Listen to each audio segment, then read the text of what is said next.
नमस्कार, मी मनीषा जयप्रकाश। आपण पाहत आहात लोकसंदेश न्यूज।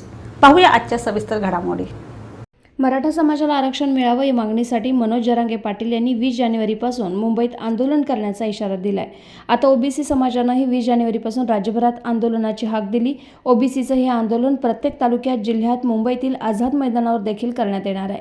राज्य सरकारनं ओबीसी समाजाच्या आंदोलनासाठी आझाद मैदानावर परवानगी द्यावी अशी मागणी ओबीसी समाजाचे नेते माजी मंत्री प्रकाश शेंडगे यांनी आज पंढरपूर इथं केली। मराठा समाजाला ओबीसीमधून आरक्षण देण्यास आमचा तीव्र विरोध आहे। सरकारनं मराठा समाजाच्या दबावाला बळी पडून वेगळा निर्णय घेऊ नये। तसा निर्णय घेतल्यास ओबीसी समाज 2024च्या निवडणुकांमध्ये विद्यमान सरकारला घरचा रस्ता दाखवेल असा इशाराही शेंडगे यांनी दिला। आरक्षणाच्या मागणीसाठी आज पंढरपूर इथं धनगर समाजाची राज्यव्यापी बैठक आयोजित करण्यात आली। या बैठकीसाठी प्रकाश शेंडगे पंढरपुरात आले आहेत। त्यांनी यावेळी आरक्षणाच्या प्रश्नावरून राज्य सरकारला गंभीर इशारा दिलाय। मनोज जरांगे पाटील हे राज्य सरकारवर दबाव टाकण्याचा प्रयत्न करतायत। त्यासाठीच त्यांनी कोट्यवधी रुपये खर्च करून मुंबईमध्ये आंदोलन आयोजित केले। आम्ही देखील आमच्या आरक्षणाच्या मागणीसाठी येत्या 20 जानेवारीपासून राज्यभरात आंदोलन पुकारलेलं आहे। सध्या सरकार मराठा समाजाच्या विद्यार्थ्यांना शिष्यवृत्तीच्या नावाखाली लाखो रुपये वाटप करतंय। त्याचप्रमाणे ओबीसी समाजाच्या विद्यार्थ्यांनाही सरकारनं आर्थिक मदत द्यावी। राज्य मागासवर्गीय आयोगाच्या अध्यक्षपदी सरकारनं मराठा समाजाच्या व्यक्तीची अध्यक्ष म्हणून निवड केली। ही बाब गंभीर आहे। ओबीसी समाजाच्या अध्यक्षाची आणि सदस्यांची सरकारनं हकालपट्टी केल्याचा आरोप प्रकाश शेंडगे यांनी केला। मराठा समाजानं 70 वर्ष सत्ता भोगली आहे। आमच्या हाती 5 वर्ष सत्ता द्या, सगळ्या समाजाला न्याय देऊ असंही शेंडगे यांनी म्हटलं आहे। असं आहे की मराठा समाजाने पुन्हा एकदा महाराष्ट्र सरकारवरती प्रचंड दबाव जो आहे तो निर्माण केलेला आहे। 20 तारखेपासून मुंबईमध्ये 3 कोटी मराठा समाज, 10 लाख गाड्या, जवळपास 200 कोटीचे पेट्रोल डिझेल खर्च करून हा गरीब समाज हा मुंबईमध्ये आंदोलन करत आहे। आणि त्या आंदोलनाची मुख्य भूमिका आहे की आम्हाला कुठल्याही परिस्थितीत ओबीसीतूनच आम्हाला आरक्षण पाहिजे, ही त्यांची मूळ मागणी आहे। आणि त्याच मागणीला महाराष्ट्रातला समस्त ओबीसी समाजाचा विरोध आहे।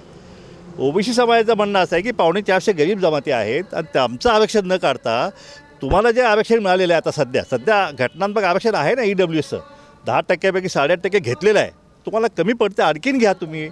तुम्हाला जे मागच्या सरकारने जे आरक्षण दिलं ते सुप्रीम कोर्टात जे गेलेलं आहे ते तुम्ही परत मिळवा, त्याच्यासाठी आमचा पाठिंबा आहे। मराठा आरक्षणाला ओबीसीचा विरोध नाही आहे। ओबीसीचा विरोध फक्त ओबीसीतूनच आरक्षण पाहिजे ही जी मागणी जी आहे मराठा समाजाची आहे त्याला पूर्णपणे विरोध आहे। आणि त्यासाठी आता 20 तारखेला प्रचंड मोठं आंदोलन त्यांनी घेतलेलं आहे। त्याचा दडपणाखाली येऊन सरकारने काय निर्णय करू नये, कारण सरकारने आम्हाला यापूर्वी आश्वासित केलेलं आहे। म्हणजे शिंदे साहेबांनी केलेलं आहे, देवेंद्र फडणवीस साहेबांनी केलेलं आहे, अजितदादांनी केलं आहे, सगळ्या मंत्र्यांनी, सगळ्या पक्षाच्या नेत्यांनी, पवार साहेबांनी सुद्धा तीच भूमिका आहे की ओबीसीच्या आरक्षण धक्का न लावता मराठा समाजाला आरक्षण दिलं गेलं पाहिजे। पण तरीसुद्धा आता ह्या दडपणाखाली आपण पाहिलं आहे ते 2:30-3 वाजता जी आर काढलेले आहेत ह्या दडपणाखाली घेऊन असं पुन्हा काय सरकार करू नये। आणि सरकारवरती ओबीसीचं दडपण असलं पाहिजे, म्हणून आम्हालासुद्धा पर्याय नसल्यामुळं आम्हालाही आंदोलन जे आहे ते 20 तारखेला या ओबीसीचं आंदोलन ते महाराष्ट्रात आम्हाला सुरू करावं लागत आहे। त्याची मूळ मागणी अशी आहे की हे आंदोलन जे आहे प्रत्येक जिल्ह्यामध्ये होणार, प्रत्येक तालुक्यात होणार, मुंबईमध्ये होणार, आझाद मैदानामध्ये होणार। आम्ही अर्ज केलेला आहे, कालच आम्ही अर्ज दाखल केलेला आहे। आझाद मैदानसुद्धा तिथं आम्हाला परवानगी मिळाली पाहिजे। तर मराठा समाजाला जर हे सरकार परवानगी देणार असेल तर आम्हाला दिली पाहिजे, कारण मुंबईमध्ये आम्ही जवळ 50 लाख ओबीसी मुंबईचे आहेत। त्या ठिकाणी आगरी, कोळी, कुणबी, भंडारी, धनगर त्या ठिकाणी, वंजारी आहेत, माथाडी कामगार आहेत, सगळे कष्टकरी वर्ग तो हे सगळ्या झोपडपट्ट्यामध्ये 50%पेक्षा जास्त भटक्या समाजाचा आहे सगळ्या तिथं। तर मुंबईमध्ये आमची प्रचंड मोठी संख्या आहे। त्यामुळे आमचं आंदोलन काय लहान होणार, आमचं तितक्याच ताकदीनं आमचं आंदोलन होणार आहे। फक्त एवढंच की आमच्याकडं आम्ही खरंच गरीब असल्यामुळं आमच्याकडे गाड्या घोड्या हे पेट्रोल 100-200 कोटी पेट्रोल खर्च करायला आमच्या ऐपत तेवढी नाही आहे। म्हणून आमचे लोक कसे येतील, कोण आमच्या बेलदाव्या आहे ते गाडवं घेऊन येईल, शेळ्या घेतील, मेंढ्या घेतील, काय जे काय कोण बैल घेऊन येतील, कोण कसे येतील, किंवा पायी येतील। कारण पण आमचं आंदोलन ते होणार शेवटी, कारण शेवटी सरकारविषयी आमचंही दडपण सरकारवर असलंच पाहिजे। आणि आमची एक मुख्य मागणी जी आहे ती ओबीसीतून कुठल्याही परिस्थितीत मराठा आरक्षण देऊ नये। दुसरी मागणी आमची आहे की जातीनिहाय जनगणना जी आहे ती सुद्धा कुठल्याही परिस्थितीत सरकारला आता करावीच लागेल। जोपर्यंत जातनिहाय जनगणना करत नाही आहे तोपर्यंत आमचं हे आंदोलन जे आहे आमचं सुरूच राहणार आहे। ते आम्ही आंदोलन संपवणार नाही। जे मराठा समाजाचे निधी दिला आहे 70,000 मराठा विद्यार्थ्यांना त्यांनी 15-15 लाख रुपये बिनव्याजी दिले, चांगली गोष्ट, आम्हाला आनंद आहे। मग आमच्या मूळ लेकरांना का नाही? या ओबीसी भटक्या उगते 12 लेकरांनी त्यांनी काय पाप केलेलं आहे? त्यांना पण निधी दिलं का बाई? जो निधी त्यांना दिलेला आहे मराठा समाज तेवढाच निदान तेवढं तरी 1 पैसा आम्हाला जास्त नको, पण तेवढं तरी निदान द्या ना। म्हणून जोपर्यंत तो निधी जो आहे महामंडळ आहेत बाकी शैक्षणिक निधी जो आहे ही सगळा निधी जो तुम्ही मराठा समाज दिला तो निधी जो आम्हाला दिला गेला पाहिजे ही आमच्या आंदोलनाची मुख्य मागणी आहे. आणि जोपर्यंत हे होत नाही आहे तोपर्यंत आमचं आंदोलन जे आहे ते मुळीच थांबणार नाही.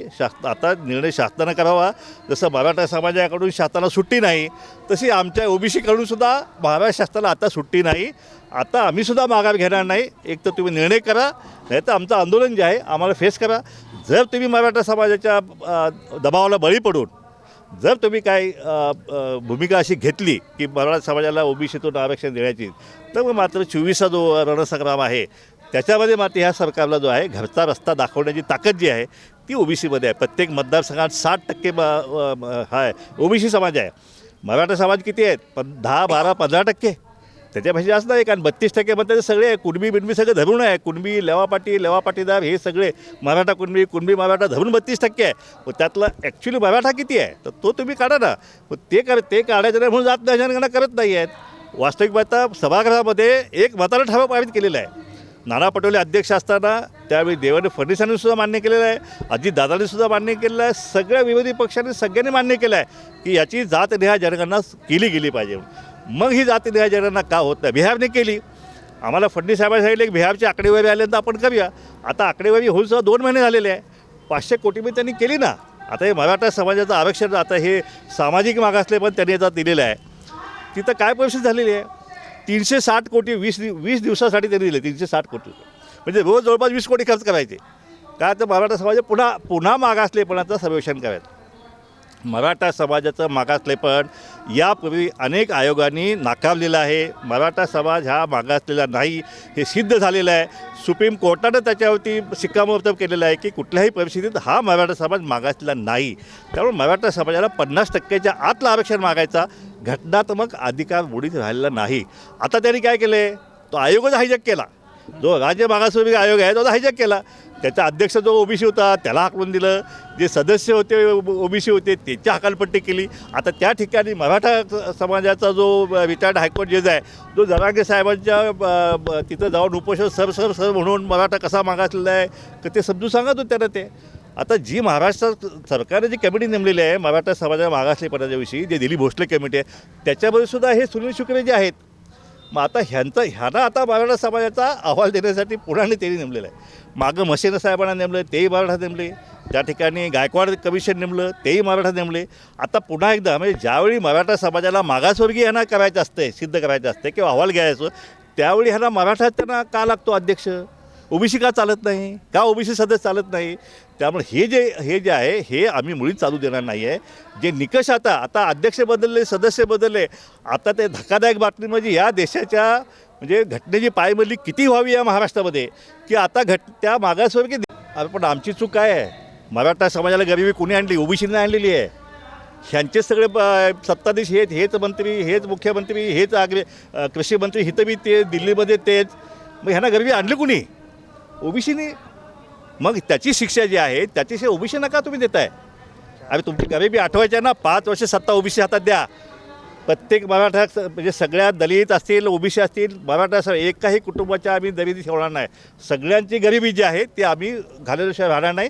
फक्त मराठा समाजाने आमच्या विश्वास ठेवून बघावं. 75 वर्ष त्यांनी काढली ना त्यांच्या नशिबी गरिबी आणलेली आहे. पण सामाजिक मागासले पण हे गरिबी हटवण्याचा मुळीच कार्यक्रम नाही. गरिबी हटवण्याचे वेगळे हे आहेत.